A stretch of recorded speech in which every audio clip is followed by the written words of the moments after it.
Hello everyone, चलो हिंदी सीखे में आप सबका स्वागत करती मैं विशालाक्षी। आज हम 10th क्लास के सेकंड लैंग्वेज में 5th लेसन लोकगीत भगवत शरण उपाध्याय के द्वारा लिखी गई एक निबंध पाठ है। आज उसी की हम शुरुआत करेंगे।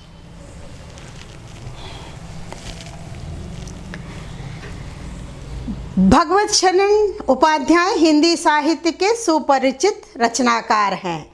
इनका जन्म सन 1910 में हुआ। इन्होंने कहानी, कविता, रिपोर्टाज, निबंध, बाल साहित्य में अपनी विशेष छाप छोड़ी है। विश्व साहित्य की रूपरेखा, कालिदास का भारत, ठूठा आम, गंगा गोदावरी आदि इनकी प्रसिद्ध रचनाएं हैं।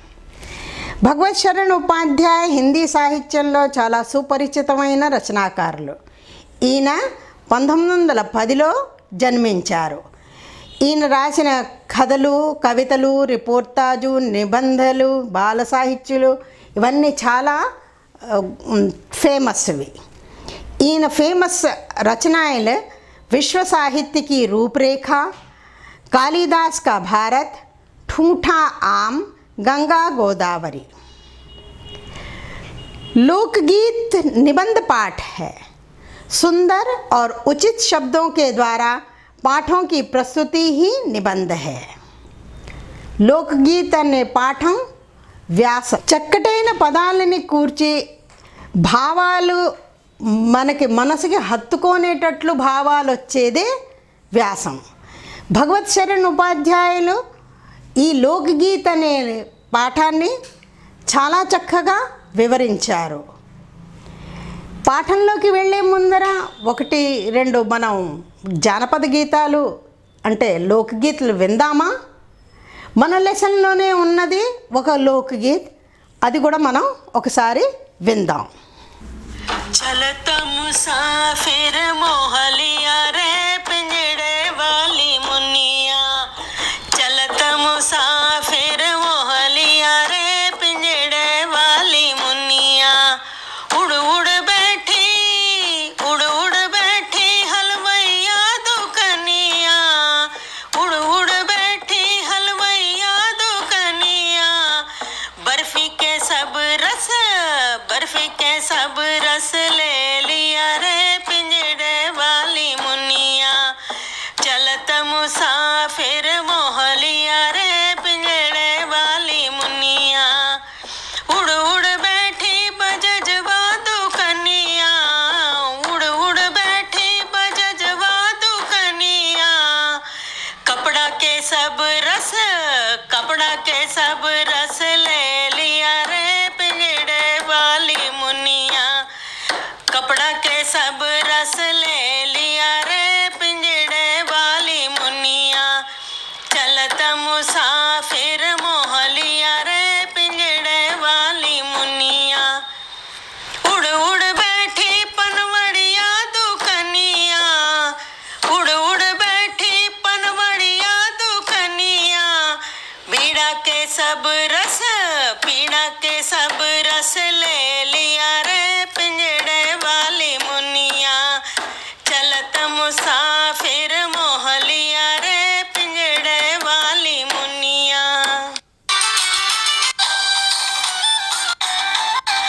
చిరు చిరుదల్లు నీలమ్మ ముళ్ళు తాకుతుంటే మా వీళ్ళు, రైతు నాగళ్ళు నల్లరేగళ్ళు దున్నీరు సాలీరు మాళ్ళు, ఆ నాగన్ల వెనుకాలే మా అవ్వ నడక, అడుగుల్లో తల ఎత్తు సిరులిచ్చే మొలక, నాగన్ల వెనుకాలే మా అవ్వ నడక, అడుగుల్లో తల ఎత్తు సిరులిచ్చే మొలక, పచ్చ పచ్చని మా ఊరు అది ప్రకృతికే తల్లిగారు, చిరు చిరు జల్లు నీలమ్మ ముళ్ళు తాకుతుంటే మా వీళ్ళు। तो आपने सुना लोकगीत। लोकगीत किसे कहते हैं? लोकगीत हमारी संस्कृति में लोकगीत और संगीत का वो अटूट संबंध है। मनोरंजन की दुनिया में आज भी लोकगीतों का बहुत महत्वपूर्ण स्थान है। गीत संगीत के बिना हमारा मन रसा से नीरस हो जाता है। प्रस्तुत निबंध में भारतीय लोकगीत का वर्णन बड़े ही सुंदर ढंग से किया गया है। మన సంస్కృతిలో లోక్గీత్ సంగీతం రెండిటికి చాలా అటూటమైన సంబంధం ఉన్నది. మనోరంజన్లో రిక్రియేషన్కి మనం పాటలు పాడుతూ ఉంటాం. ఏ సందర్భం వచ్చినా, మన ఇంట్లో పెళ్ళిళ్ళైనా పండగలు వచ్చినా ఏ సందర్భం ఉన్నా మనం పాటలు పాడుతూ ఉంటాం. పాటలు లేకపోతే ఏదో వెల్తిగా ఉన్నట్టే ఉంటుంది. సో ప్రస్తుత ఈ పాఠంలోని లోక్గీత్ గురించి చక్కటి वर्णना इव्वबడింది। लोकगीत अपनी लोच, ताजगी और लोकप्रिय में शास्त्रीय संगीत से भिन्न है। लोकगीत सीधे जनता के संगीत हैं, घर, गांव और नगर की जनता के गीत हैं। इनके लिए साधना की ज़रूरत नहीं होती। त्योहारों और विशेष अवसरों पर ये गाए जाते हैं। सदा से ये गाए जाते रहे हैं और इनके रचने वाले भी अधिकतर गांव के लोग ही हैं। स्त्रियों ने भी इनकी रचना में विशेष भाग लिया है। ये गीत बाजों की मदद के बिना ही या साधारण ढोलक, झांझ, करताल, बांसुरी आदि की मदद से गाए जाते हैं।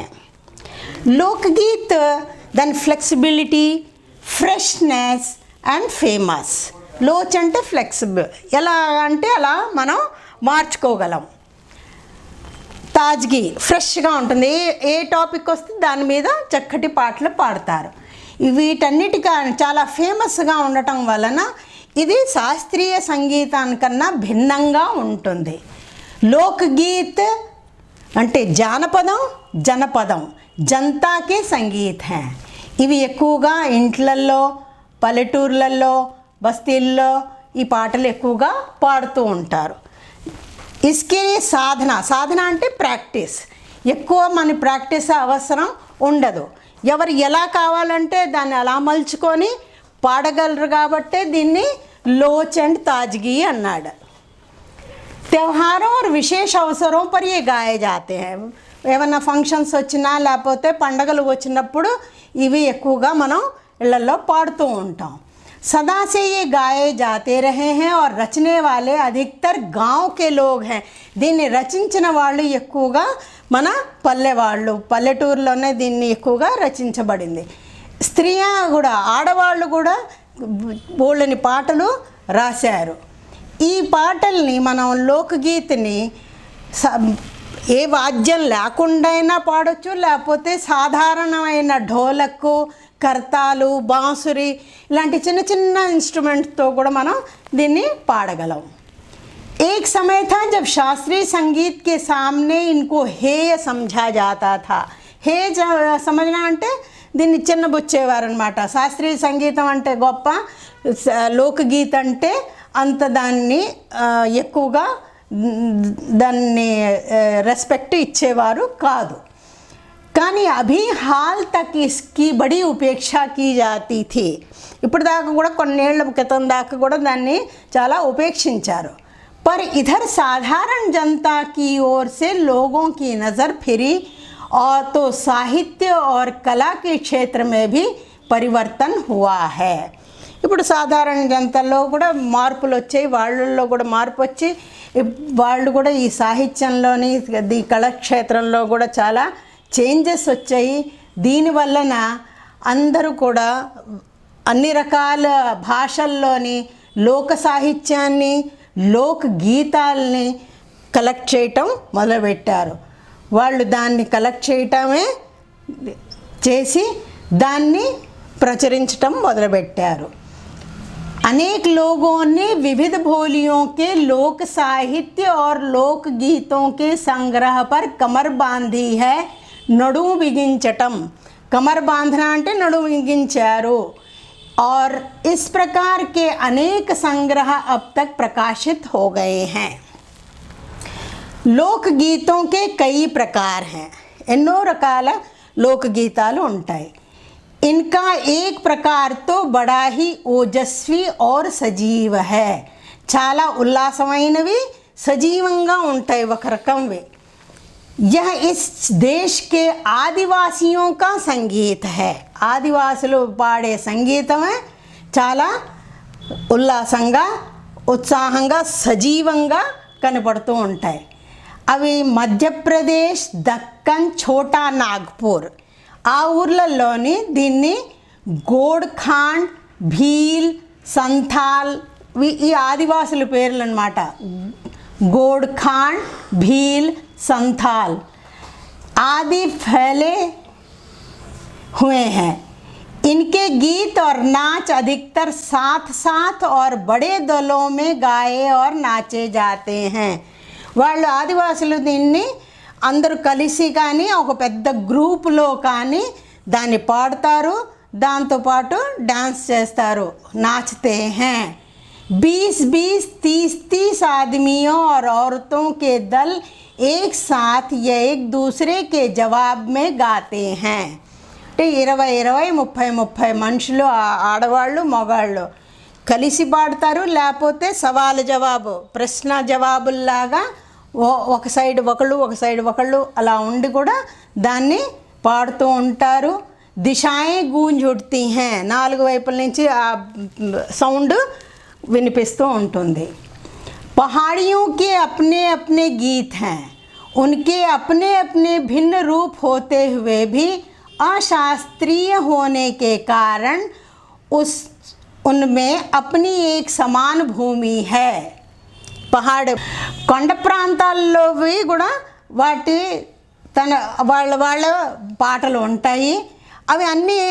శాస్త్రీయం కావు అశాస్త్రీయ హోనేకే కారణ్ విడివిడిగా ఉంటాయి ఎవరు ఇష్టం వచ్చినట్టు వాళ్ళు పాడతారు కానీ కొండ ప్రదేశం ప్రతి వాళ్ళది ఒకే సమాన భూమి ఒకే దీనిలో ఉండటం వల్ల దానిలో కలుస్తూ ఉంటాయి गढ़वाल किन्नौर कांगड़ा आदि के अपने अपने गीत और उन्हें गाने की अपनी अपनी विधियां हैं కొండ ప్రదేశాల్లో గఢవాల్ అనే ప్రాంతం కిన్నౌరు కాంగడా వీళ్ళందరిది వేరువేరుగా వాళ్ళ ఓన్ పాటలు దాని విధులు ఉంటాయి వీటినే ఉన్కా అలగ్ నామ్ హీ పహాడీ పడ్ గయా హై వాళ్ళు వేరువేరుగా ఉన్నా కూడా ఆ కొండ ప్రాంతాల్లో పాడే వాళ్ళందరినీ పహాడీ గీత్ అంటారు పహాడీ అంటారు वास्तविक लोकगीत देश के गांवों और देहातों में हैं इनका संबंध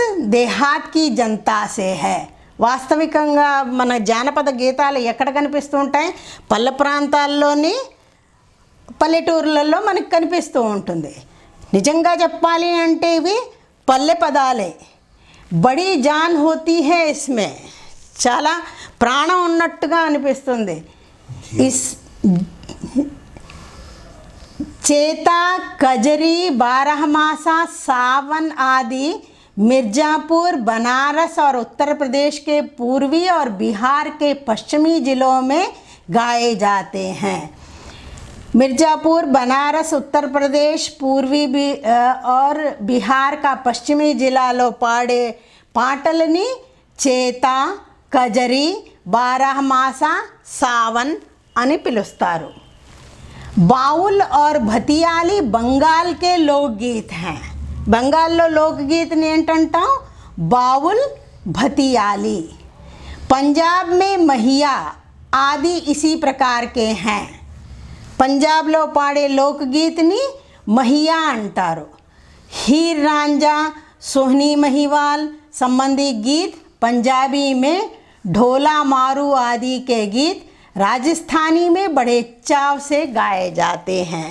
हीर रांझा सोहनी महिवाल ఇవన్నీ ప్రేమ కథలు వాళ్ళు పాడే ఆ దాంతో సంబంధించిన పాటలు ఎక్కువగా పంజాబ్లో పాడతారు రాజస్థాన్లో పాడేదాన్ని ఢోలా మారు అని అంటారు ఇవి వాళ్ళు చాలా ఆనందంగా ఉల్లాసంగా పాడే పాటలు ఇవాళ మనం ఇంతే చెప్పుకుందాం నెక్స్ట్ ఎపిసోడ్లో मिगता पाठाన్ని पूर्ति చేద్దాం अगर आपको मेरे वीडियोस पसंद आते हैं तो उसे लाइक कीजिए शेयर कीजिए और సబ్స్క్రైబ్ नहीं किया है तो సబ్స్క్రైబ్ कीजिए.